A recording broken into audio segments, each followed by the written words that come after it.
Hey guys, for math this week, we are going to be looking at area.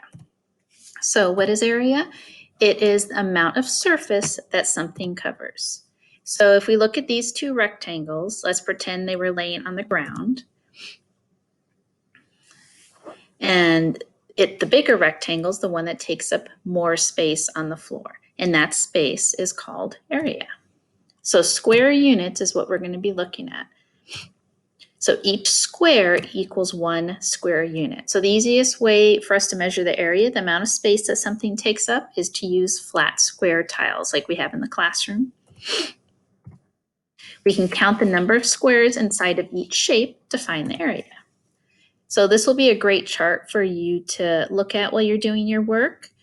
We can use pattern blocks to measure area. We label our answer with the amount of square inches. So if you look at the picture, they have each of these squares numbered, and they got to 12, which is the amount of surface an item covers is the area.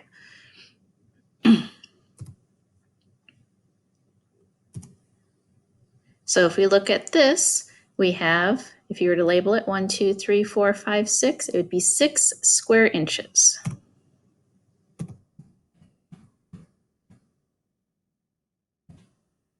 Sometimes we don't have square tiles, so we use grids to show where the tiles would go, like in this picture. And then we would label it square centimeters. So how many squares are colored blue? 6 squares.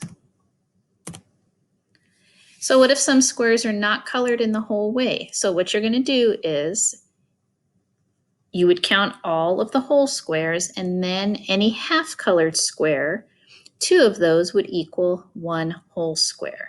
So you can take a look at this in practice and count to see how many you can find.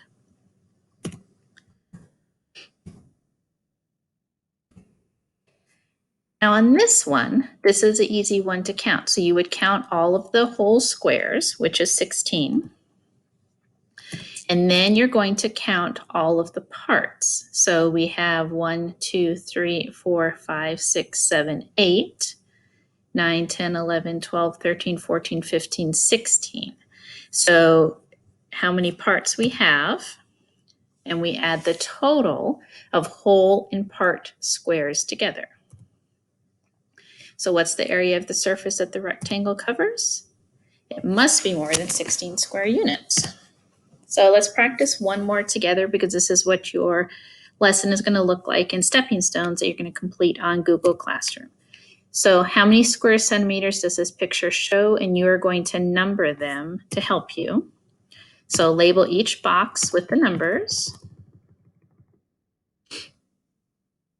And this is also a good way to make sure you don't lose count also. And so you should have come up with 36